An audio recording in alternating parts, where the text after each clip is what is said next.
ನಮಸ್ಕಾರ, ನೀವು ನೋಡ್ತಾ ಇದ್ದೀರಾ ನ್ಯೂಸ್ ಫಸ್ಟ್. ನಾನು ವಿದ್ಯೇಶ್ವರಿ. ಕೇರಳದಲ್ಲಿ ವರುಣ ತಂದಂಥ ಮರಣ ಮೃದಂಗದಲ್ಲಿ ಸಾವನ್ನಪ್ಪಿದವರ ಸಂಖ್ಯೆ ಕ್ಷಣ ಕ್ಷಣಕ್ಕೂ ಏರಿಕೆಯಾಗ್ತಾನೆ ಇದೆ. ಸ್ಥಳದಲ್ಲಿ ರಕ್ಷಣಾ ಪಡೆಗಳು ಭರದಿಂದ ರಕ್ಷಣಾ ಕಾರ್ಯಾಚರಣೆಯನ್ನ ಇನ್ನೂ ಕೂಡ ಕಂಟಿನ್ಯೂ ಮಾಡಿವೆ.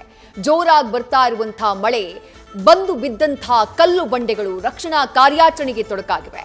ನಮ್ಮ ಇಬ್ಬರು ಪ್ರತಿನಿಧಿಗಳು ಕೂಡ ಸ್ಥಳದಲ್ಲಿದ್ದಾರೆ. ಅಲ್ಲಿಂದ ಗ್ರೌಂಡ್ ರಿಪೋರ್ಟ್ ಮಾಡಿ ಕ್ಷಣ ಕ್ಷಣದ ಅಪ್ಡೇಟ್ಸ್ನ ನೀಡ್ತಿದ್ದಾರೆ. ಇದೆಲ್ಲದರ ಮಾಹಿತಿಯನ್ನು ನಿಮ್ಮ ಮುಂದೆ ಇಡ್ತಾ ಹೋಗ್ತೀವಿ. ಅದಕ್ಕೂ ಮೊದಲು ಈ ಕ್ಷಣದ ಹೆಡ್ಲೈನ್ಸ್. ಕೇರಳದ ವಯನಾಡಿನಲ್ಲಿ ಕ್ಷಣ ಕ್ಷಣಕ್ಕೂ ಏರ್ತಾ ಇದೆ ಸಾವಿನ ಸಂಖ್ಯೆ. ಭೂಕುಸಿತದಲ್ಲಿ ಮೃತರ ಸಂಖ್ಯೆ 175ಕ್ಕೇರಿಕೆ. ಇನ್ನೂ ಸುಮಾರು 200ಕ್ಕೂ ಅಧಿಕ ಮಂದಿ ನಾಪತ್ತೆ. ಬಿರುಸಿನ ಶೋಧ ಕಾರ್ಯ.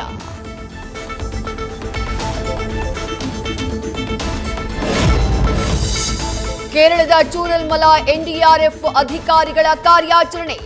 ಐರನ್ ರೋಪ್ ಮೂಲಕ ಮಹಿಳೆಯ ರಕ್ಷಣೆ. ನಿರಂತರವಾಗಿ ಮುಂದುವರೆದ ರೆಸ್ಕ್ಯೂ ಆಪರೇಷನ್.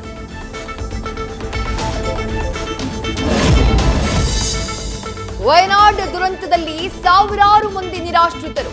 1,000ಕ್ಕೂ ಹೆಚ್ಚು ಜನ ಕಾಳಜಿ ಕೇಂದ್ರಕ್ಕೆ ಶಿಫ್ಟ್. ತಮ್ಮವರನ್ನ ಕಳ್ಕೊಂಡವರಂತೂ ಗೋಳಾಟದ ಬದುಕು.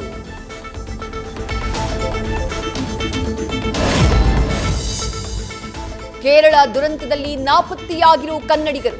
ಇಲ್ಲಿವರೆಗೂ ರಾಜ್ಯದ 10 ಜನ ನಾಪತ್ತೆಯಾಗಿರೋ ಮಾಹಿತಿ.